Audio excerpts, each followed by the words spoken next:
higher ground. It was a complete emotional roller coaster. Our guys really, they did a great job. I mean, it was tough on everybody, especially the first 4 or 5 days out there where we had to battle through a lot of different things. But the reality is that, we got our 14, 15 days of really good work and good practice in, knowing that we were probably not going to play for 3 weeks, maybe 4, whatever it was going to be. But knew we had to get the work done, and no matter how much time we had in between the first game and that, and I'm proud of them that they really did. They got through the first 4 or 5 and kind of locked in, buckled down, and we were able to actually get back to really kind of grinding out the days of camp, especially the last 10, 11 days, the way we would normally do it. Okay, Keith, why don't you lead us off with questions? Oh, happy belated, Coach. Oh, thanks. I would love to ask a football question, but I got to start here. We've seen all this crap with kids coming back on campus and outbreaks, and now it's starting to get into the locker rooms. And what is your plan over these next several days to make sure that guys stay healthy and can get on the field September 19th?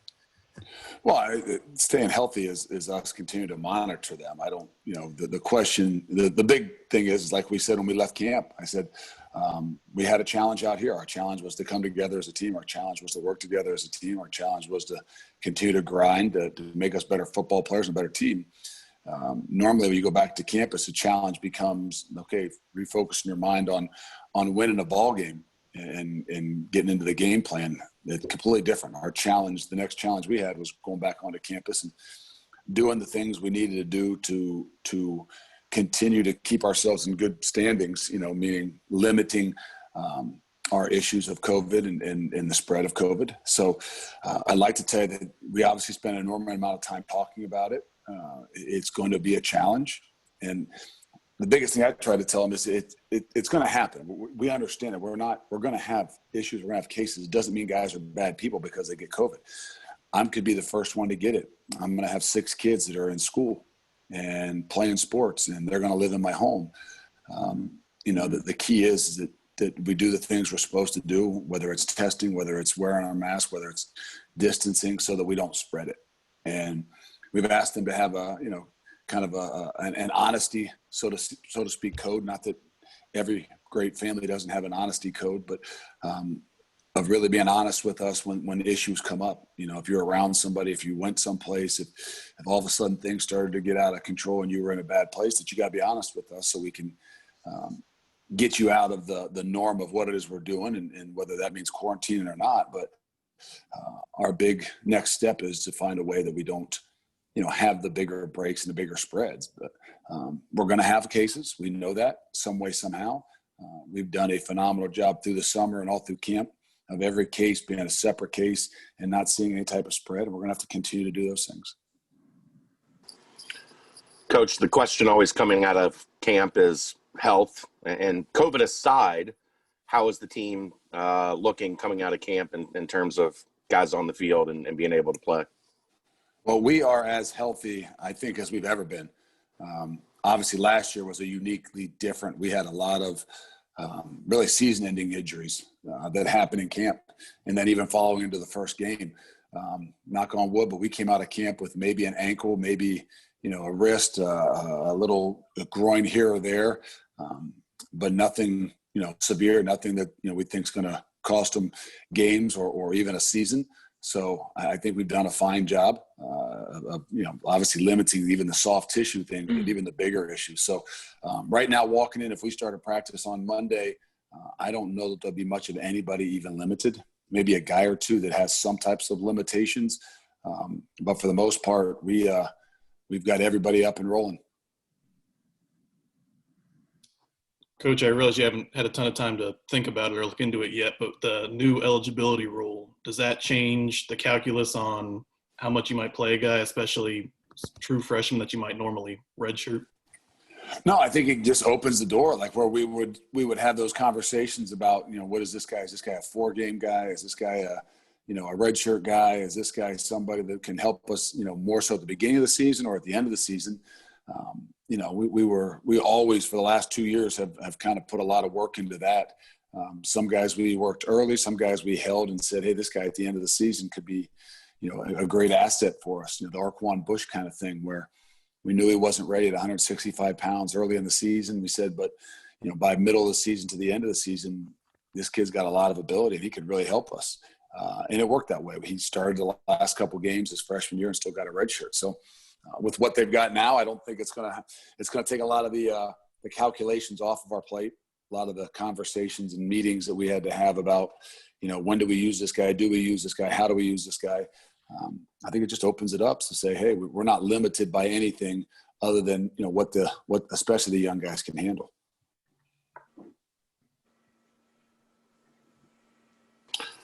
Coach, I was accused last night by an unnamed source of being a black cat truther because I said the defense was good in the scrimmage. From what I've heard, was it a good day, Saturday or Friday, excuse me, for the defense, especially the defensive line?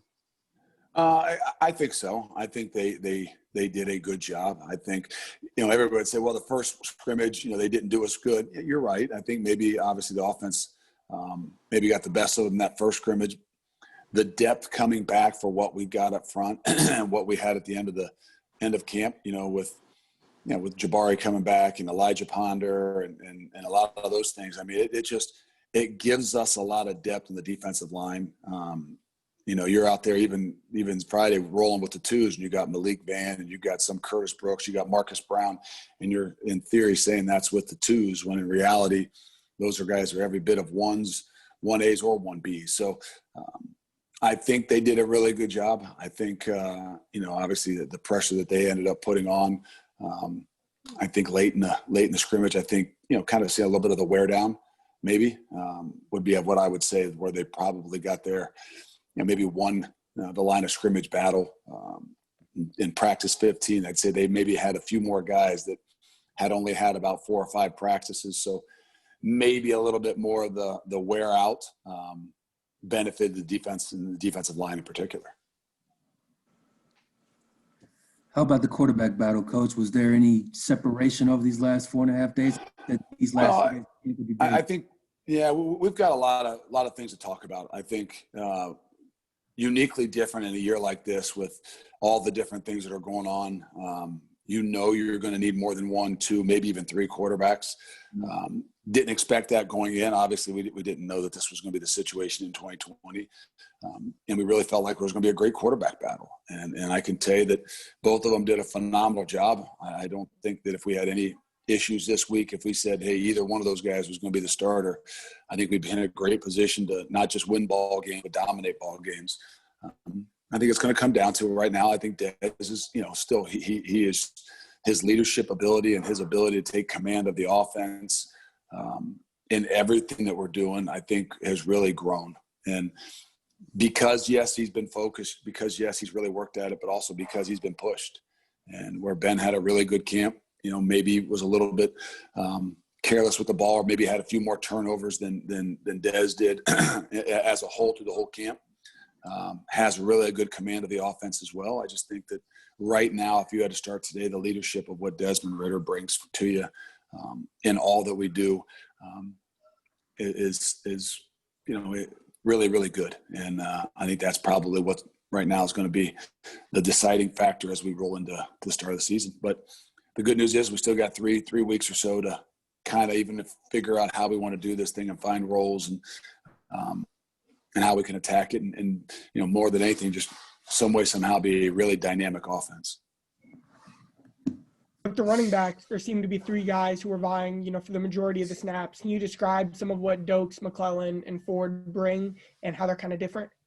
Well, I would say that Dokes and Ford are a little bit more similar. Like they're the bigger, more physical guys. Obviously, we know Jared Dokes a lot better. As a redshirt freshman, our first year here, I think we thought he was probably one of the most talented guys we had on offense, and what he was going to come back to second year. And so we've known a lot about Jared Dokes. Obviously, he's had injuries and things like that, so we've got the utmost confidence in not just him as a ball carrier, but him as a protector and him as a leader.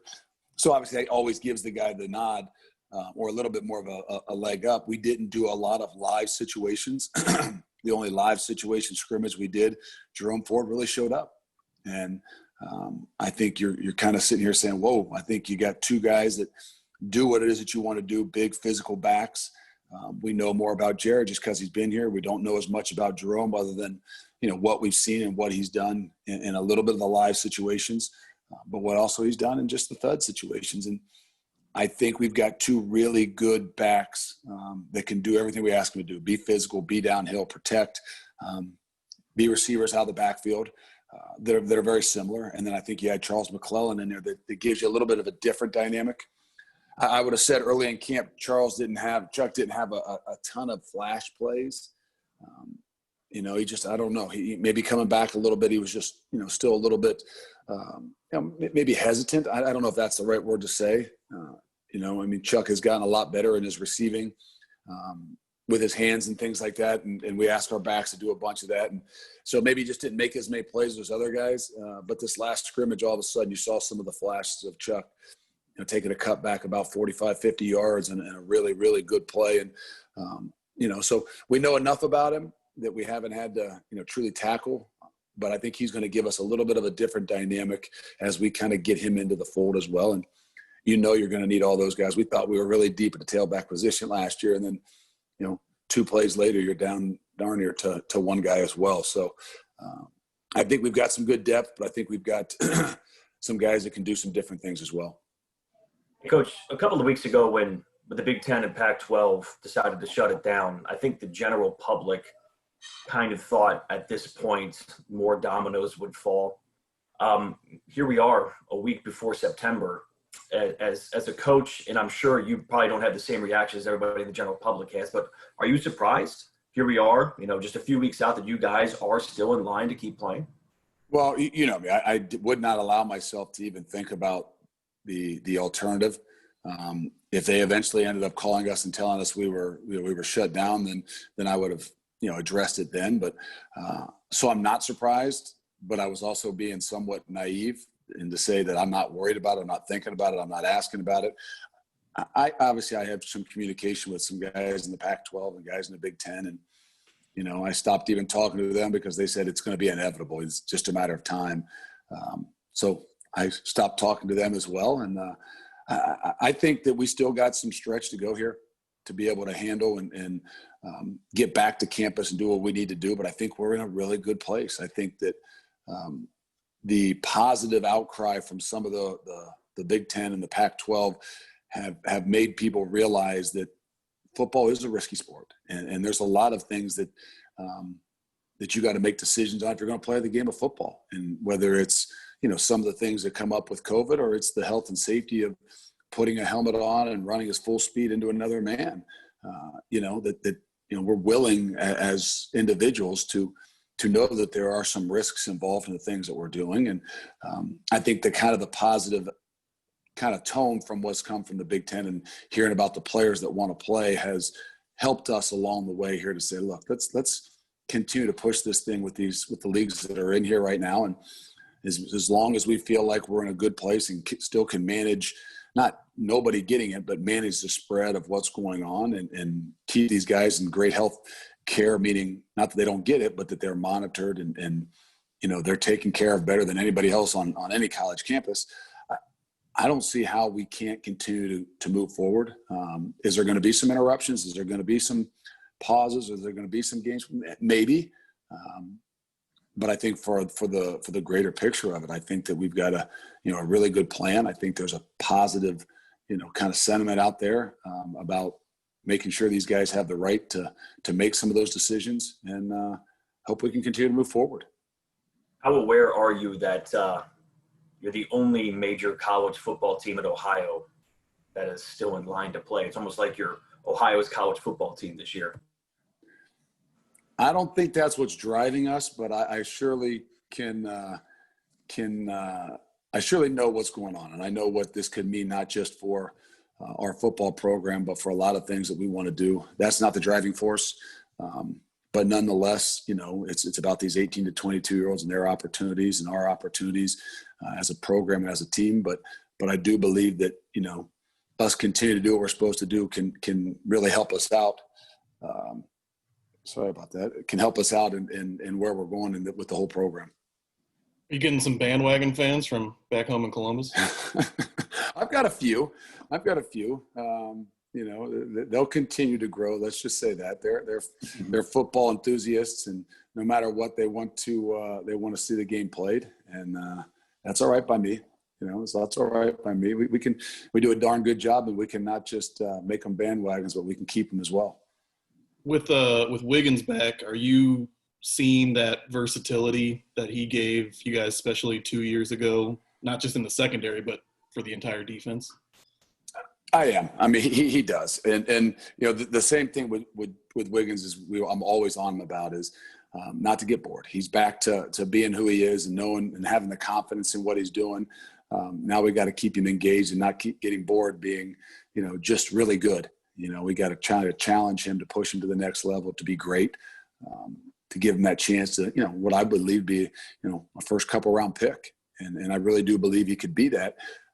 But he's going to have to continue to prove it. He's going to have to continue to do the little things, and he's going to have to continue to push himself because he's so talented that at times he does get bored, you know, maybe not being challenged sometimes as much.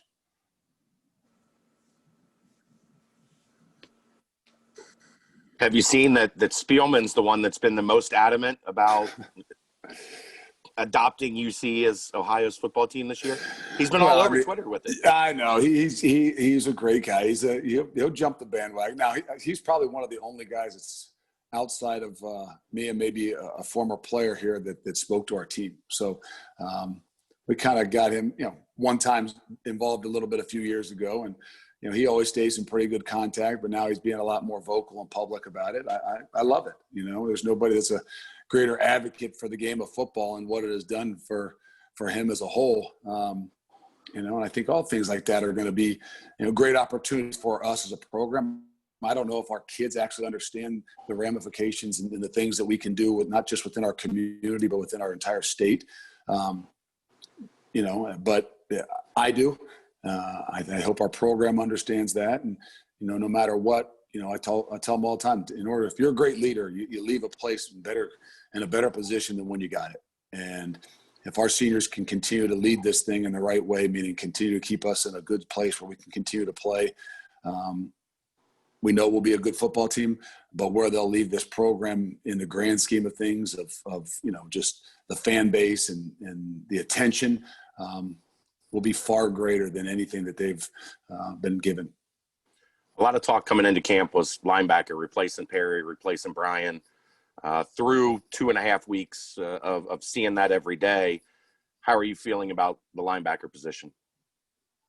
You know what? I'm feeling much better. You know, we missed Jarrell there for a little while in camp, which kind of was a little bit difficult, but it gave, you know, Pace and some other guys some opportunities to play a lot of football. But it also gave Joel DeBlanco a chance to kind of step up and, you know, take the reins a little bit in the middle. You know, Huber and you know, Darren Beavers. But I think what we've got is different than what we had last year. And I mean that in a sense that I think you'll see a lot more variety of guys. I think you'll see both Beavers and Brody Engel both playing, where Perry Young took 95% of the snaps last year. I think you'll see Joel DeBlanco as well as Wilson Huber. I'm not saying 50-50, but you'll see a lot more guys and a lot more rotation. Jarrell won't be as much of a rotation, but I think that with Ty Van Fossen and then emergence of a little bit of, Deshaun Pace, I think you'll see some more guys. So I wouldn't go on a limb and say, hey, we're going to be better at linebacker. I think we can be more productive. I think we can, in the long run, be better because of the depth that we've got and the amount of people that will be able to play. But it's still, that's the one spot that we still got to see live action guys make real tackles and be able to handle some adversity. Any more questions, gang? All right. Thank you for joining us on a Sunday. From Jim? Yes. Jim, I saw you at practice that one day. I didn't get a chance to visit with you. You got anything? Nope. Just there for a little bit. Yep. All right. You got like a camera crew in there, Jim? Multiple angles? I do. Got a couple.